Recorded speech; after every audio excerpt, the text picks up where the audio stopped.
So, hi and welcome to the Onward and Upward Journey with the Firefly Circle.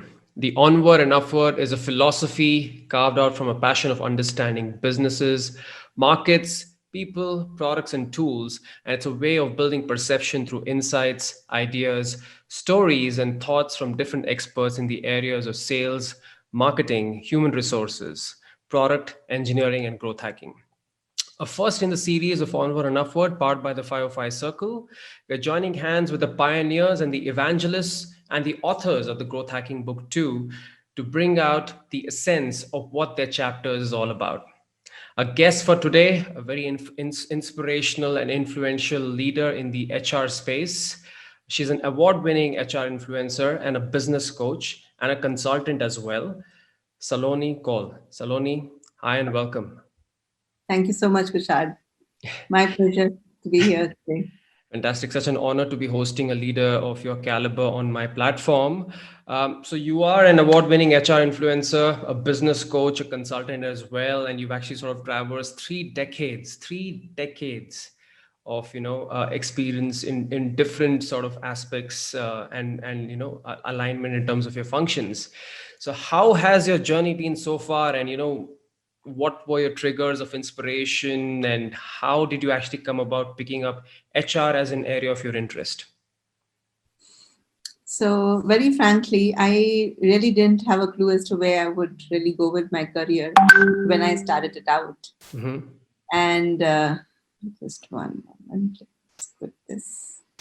Do you want to start this again, or is it No, okay? it's absolutely okay. I mean, WhatsApp is everywhere, so it's absolutely very impromptu, very informal. WhatsApp is everywhere. That's absolutely fine. Go ahead. So I really didn't have a clue as to where my career would really take me. Mm-hmm. Coming from a business family, I just joined my dad's business. Mm-hmm. That was the most natural thing to do after completing my graduation, and also on the side, I was doing my human resource specialization.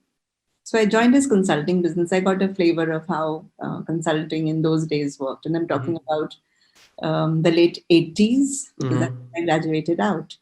And so I got a flavor. I understood because the consulting business that my dad was in was all about helping client organizations, and mostly these were promoters who had the money, who had the inclination to install plants, get some machineries, get some technology know-how. And this was a nicely stitched service portfolio that we were offering from Mm-hmm. commissioning, where we were offering clients overseas technologies, buyback arrangements, loan syndication, Mm-hmm. business planning, and whatnot. Mm-hmm. So I got my first insight into how businesses are run and got a flavor of that, as well as other business verticals also that my Mm-hmm. dad held.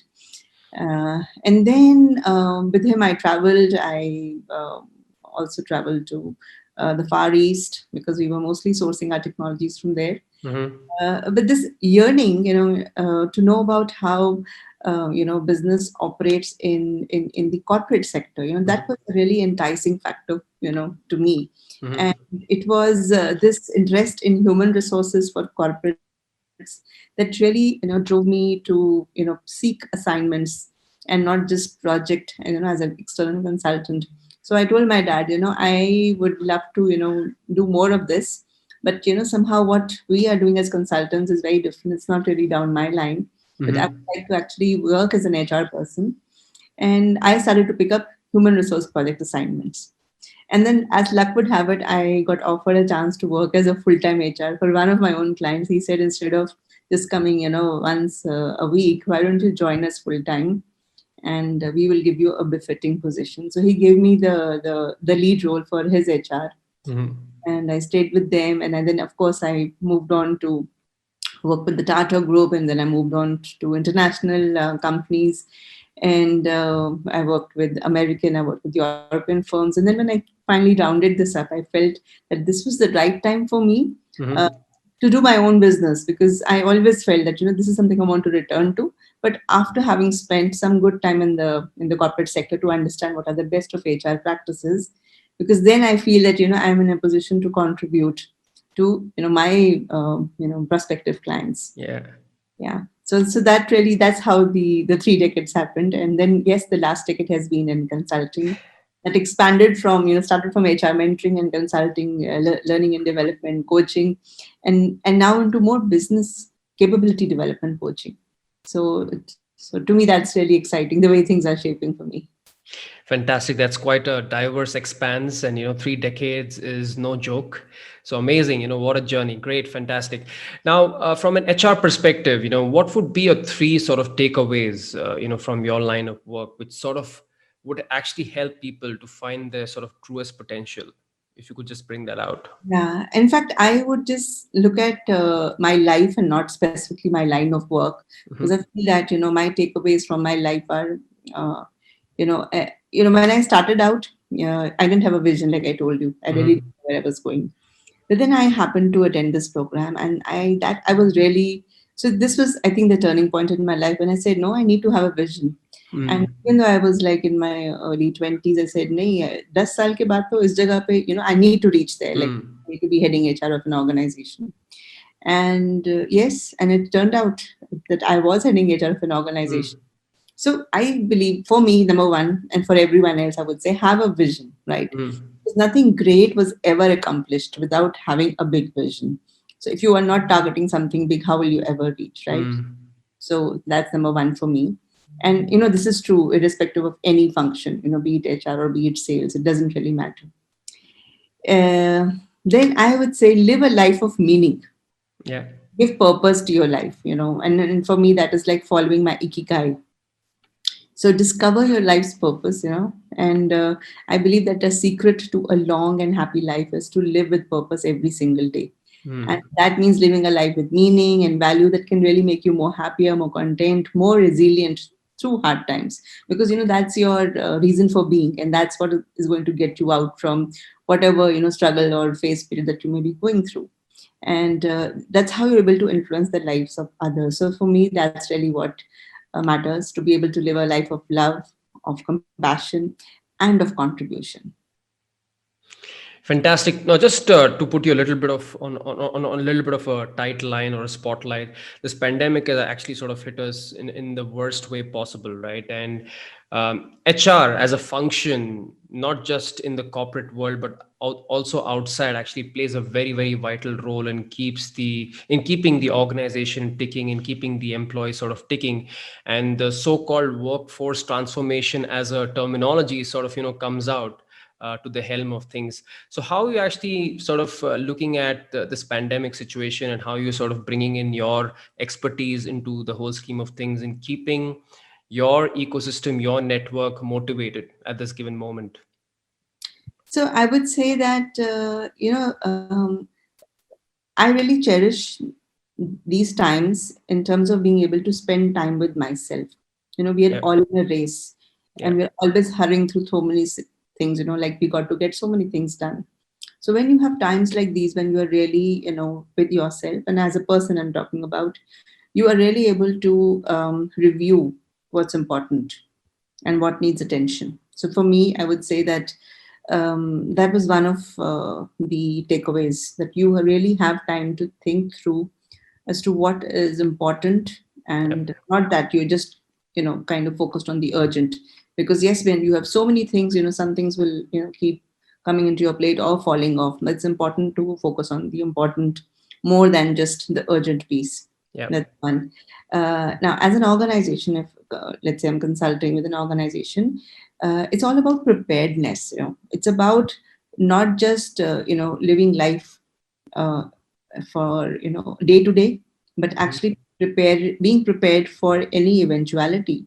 And you can see, from the pandemic, we had so many new processes coming out as to yeah, what needs to be done, and what kind of social distancing norms need to be followed. And when the lockdown was finally eased out, what would those procedures look like, which yeah. organizations need to follow? So yes, of course, HR and administration again had a great role to play for their respective organizations. So two things here. So whether you are a single person, or you are a professional, whether you are somebody who's working in an organization, or somebody who's running his own business, or is a solo entrepreneur, I think preparedness. How would you deal with any calamity or anything that you have not really visualized, and how prepared are you? It's like, there is a flood. How prepared are you?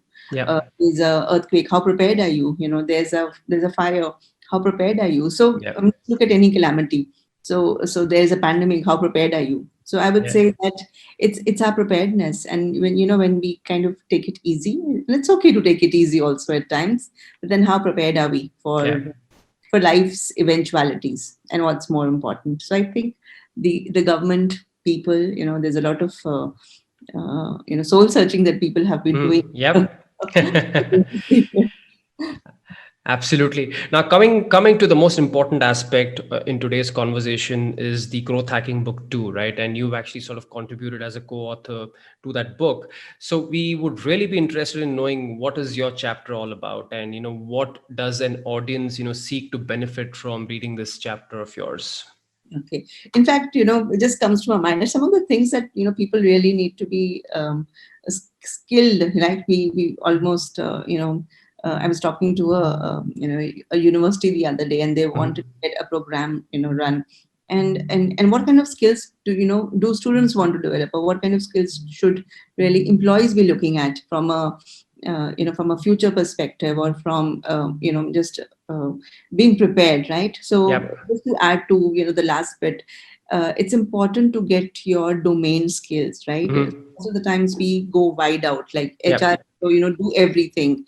But I feel that you now is the time to be choosy about what you want to really focus on, and go deep, right? Don't go wide. It's okay to go wide for a while, but then go deep. Wide to choose what is it that you really love doing, but then go deep into that area that you really want to specialize in. Second thing that I really want to talk about is leadership with emotional intelligence. So today, Mhm. the kind of people that we are, given that we will be, going through more uncertain times, we don't know how many people will really be working from homes, or will some business models really, really actually leverage this, and continue to have people work from homes. So again, leadership with emotional intelligence to be able to, really deal with people, really, help people get the right emotional equity in place. That's very important.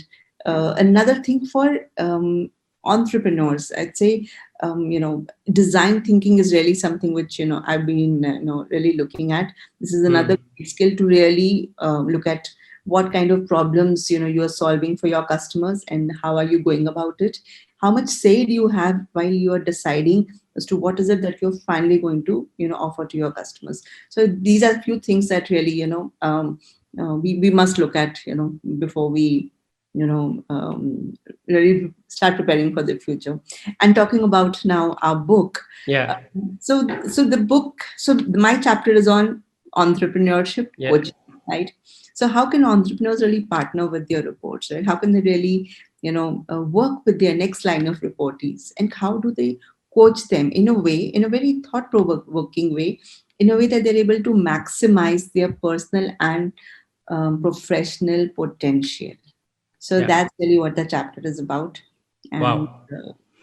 yeah, Nice, very nice. So, if you were to sort of summarize in one line, what would your chapter benefit the end reader? So, what would that be? Just one line, maybe.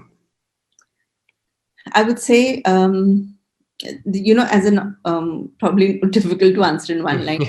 Entrepreneurs have to get so many things done, Yeah. right? And they really don't have all that time. And while they would prefer to have people really do what they need to do without coming too much, for instructions. So this is a great skill. If you're able to actually coach people and get them to take their own decisions, do what is necessary, and do it independently, it saves the entrepreneur a lot of time.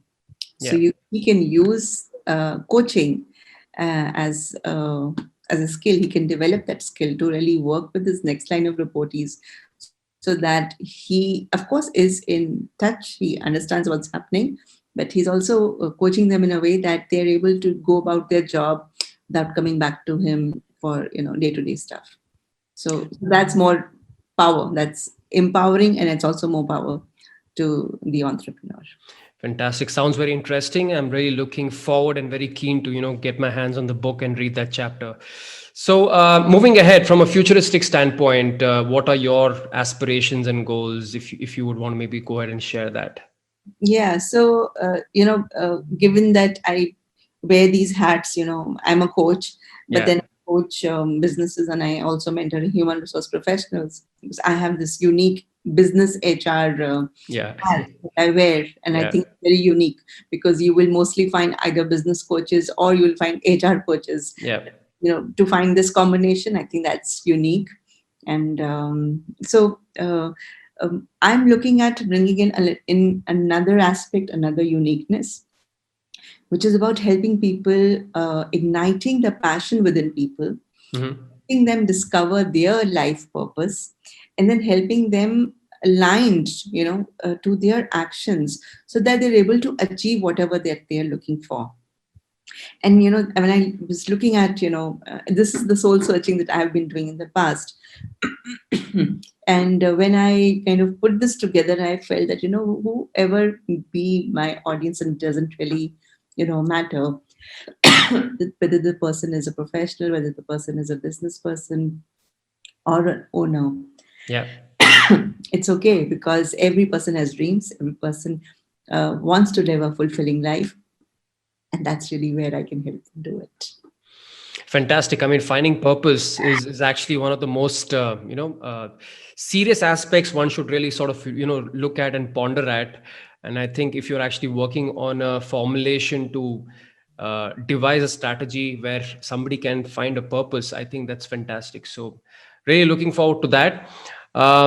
One couple of maybe points before we sort of sign out. One, of course, would be one success mantra that you would want to sort of leave for the audience to sort of inspire them. What would that be? So I would say, leave a sparkle wherever you go, Yeah. because in the end, all that will really matter is the body of work that you built, the reputation that you really earned, the kindness that you delivered, and the difference you made to people's lives around you. Wow, that's so profound. Fantastic. Kudos. Lovely. So, one final one, if you could maybe give out a shout out to the audience to go out there and, get their hands on the book, please go ahead. So, this is your 10-second pitch to the audience. Please go ahead. Okay, so if you are an aspiring entrepreneur or already one, or you're a professional looking to grab and lay hands on 100 strategies, right? So this is Wow. your chance. Yeah, this is your chance to look at what are those 100 growth hacking strategies which you can use to really take your business to the next level, and you must go for this. So I'm sure the link will be available, and go for it, because we are having such a marvelous time writing this, and I'm sure you'll have a much more great time reading what we have to offer to you. Thank you. Fantastic, Saloni. Thank you so much for being a part of the Firefly Circle and sharing some great insights and best practices, which I'm sure will help many to go onward and upward. Thank you so much. Thank you for having me, and it was a pleasure sharing my thoughts, and welcome this association. I look forward to working with you closely in the future too. Thank you so much. Yeah.